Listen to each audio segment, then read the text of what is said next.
반갑습니다. 취업박스 두원입니다. 오늘은 자기소개서를 언박싱 해보도록 하겠습니다. 자기소개서 언박싱 영상은 총 3가지로 구성이 되어 있어요. 첫 번째, 자기소개서의 이해. 두 번째, 자기소개서 준비. 세 번째, 자기소개서 문항 분석. 오늘은 그 첫 번째 시간인 자기소개서 이해입니다. 자기소개서의 이해라고 하니까 재미없겠는데 넘겨야겠다 라고 생각하시는 분도 계실 거예요. 그런데 이 영상은 진짜 자기소개서를 처음 쓰기 시작하는 분이라면, 그리고 지금 쓰고 계신 분이라고 하더라도 한 번쯤은 보고 가시면 정말 도움이 많이 될 거라고 생각을 합니다. 자기소개서를 여자친구나 남자친구에게 주는 1주년 선물이라고 한번 생각을 해보세요. 제일 먼저 생각해야 되는 게 뭘까요? 바로 상대방이 원하는 게 뭔가, 이거부터 생각을 해봐야겠죠. 만약 여자친구가 남자친구한테 이렇게 물었어요. 오빠, 우리 1주년인데 선물 준비했어? 당연하지. 뭔데? 바로 무려 시가 30만원짜리 전동 공구 세트! 이랬으면 어떻게 될까요? 바로 그 사람은 그 날부터 솔로가 되는 거죠. 상대방이 원하는 게 뭔지 생각하지 않고 내가 원하는 것만 주다 보니까 그렇게 되는 거예요. 자기소개서도 마찬가지예요. 우리가 자기소개서를 회사에 제출을 하죠. 그렇다면 회사의 목적, 기업의 목적이 뭔지부터 여러분들이 알고 가셔야 돼요. 회사의 목적이 뭘까요? 다 알고 계실 거예요. 이거는 돈입니다. 바로 회사는요, 이윤 창출, 즉 돈을 벌기 위해서 존재하는 곳이에요. 그리고 회사라는 한자어를 풀었으면 모일 회자에 모일 사자가 돼요. 즉 회사라는 곳은 여러 사람들이 모여서 돈 버는 곳이라는 거예요. 그리고 우리는 이곳에 나를 뽑아주세요 라는 목적으로 자기소개서를 제출할 거거든요. 그렇다면 내가 쓰는 자기소개서는요, 이 회사의 목적에 맞게끔 써야 돼요. 여러 사람이 모여서 돈 버는 것, 이것을 역량 키워드로 맞춰서 풀이를 해보면은 바로 팀워크랑 성장이에요.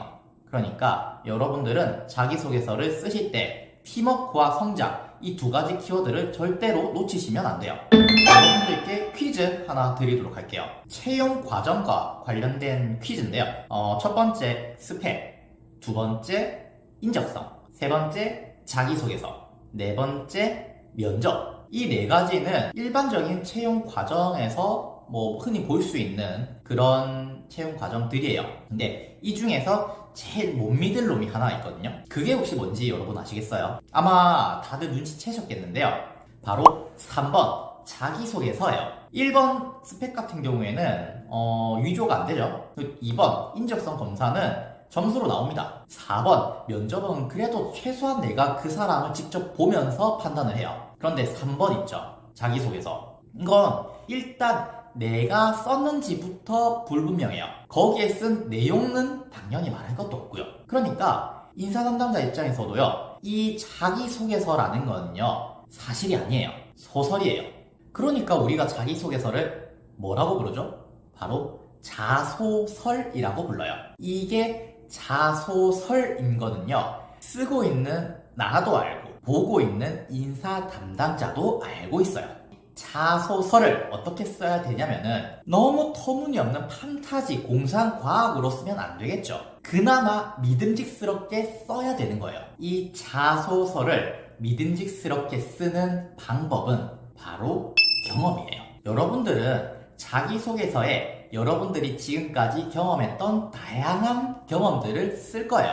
그런데 그 경험이 믿음직스럽게 보이기 위해서는 몇 가지 조건들을 갖추어야 해요. 그 첫 번째는 바로 너무 과장하지 말 것입니다. 자기소개서를 작성하시면서 본인의 경험을 약간 과장되게 MSG를 톡톡 쳐서 쓰시는 건 이해를 해요. 하지만 그 MSG가 너무 많이 들어가면요, 인사 담당자 입장에서 봤을 때 이 경험은 믿음직스럽지 못한 게 돼버려요. 제가 예전에 모의 면접을 한번 봤거든요.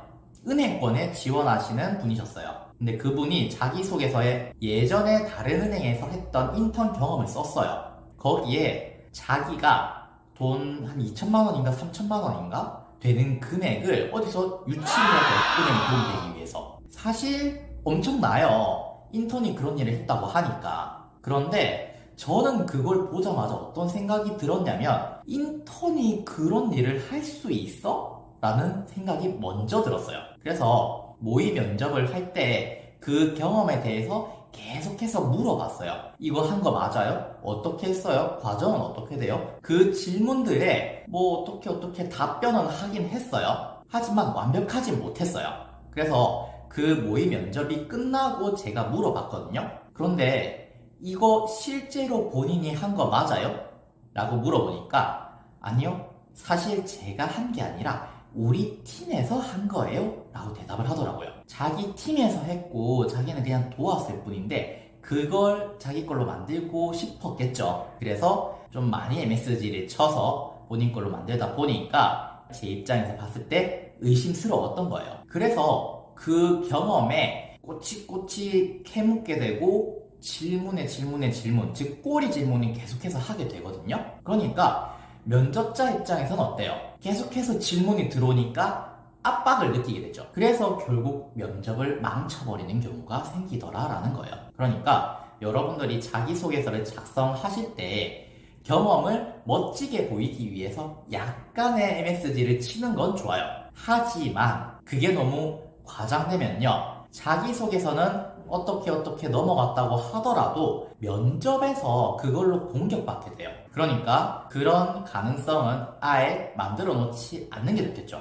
그래서 여러분들이 경험을 쓰실 때 과장되지 않게 써달라는 게 첫 번째 경험의 조건이고요. 두 번째는 그 경험을 하시는데 옆에서 보고 이렇게 한 게 아니라 그 경험 속에서 본인이 무엇을 했는지를 써주세요. 너무나 당연한 말이지만 실제로 이렇게 써오지 않는 분들이 너무 많습니다. 그래서 한번 당부 드릴게요. 세 번째 경험의 조건은 바로 경험의 수치화예요. 이거는 저뿐만이 아니라 많은 자소서 전문가들이 얘기하고 있어요. 이 수치화가 왜 중요한지 말씀드릴게요. 회사에 자기소개서 쓴다라고 말씀드렸죠. 그리고 회사의 목적은 여러 사람들이 모여서 돈을 버는 겁니다.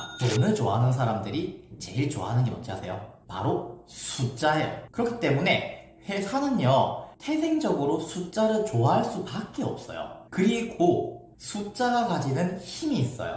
예를 들어서 제가 이 텀블러가 있다고 칠게요. 이게 얼마야? 라고 물어봤어요. 그래서 어떤 사람은 그거 한 5,000원 하는 것 같아. 근데 어떤 사람은 그거 한 5,320원 했던 것 같아. 둘 중에서 누구한테 더 신빙성이 가세요? 당연히 후자예요. 숫자가 가지는 힘이 있고요. 또 구체적인 숫자가 가지는 힘은 더 커요. 그러니까 숫자가 하는 역할이 결국은 신빙성이라는 거예요. 그래서 여러분들이 했던 경험을 필수적으로 수치화 하셔야 합니다. 그리고 그 수치화하는 방법에 대해서는 제가 세 번째 영상 자기소개서 문항 분석에서 구체적인 예시와 함께 설명을 드리도록 할게요. 지금까지 자기소개서 이해에 대해서 여러분들께 설명드렸습니다. 여러분 어떠세요? 자기소개서의 이해, 제가 말씀드린 거 사실 다 알고 있었던 거죠. 하지만 이걸 한번 짚고 넘어가느냐 안 하느냐가 여러분들이 자소서를 쓸 때 방향성을 잡아주냐 못 잡아주느냐의 차이를 일으키기 때문에 여러분들이 꼭 이 영상을 봐주셨으면 했던 거고요. 다음 시간에는 자기소개서를 쓰기 전에 여러분들이 어떤 것들을 준비해야 되는지에 대해서 말씀드리도록 하겠습니다. 그럼 다음 시간에 뵙겠습니다.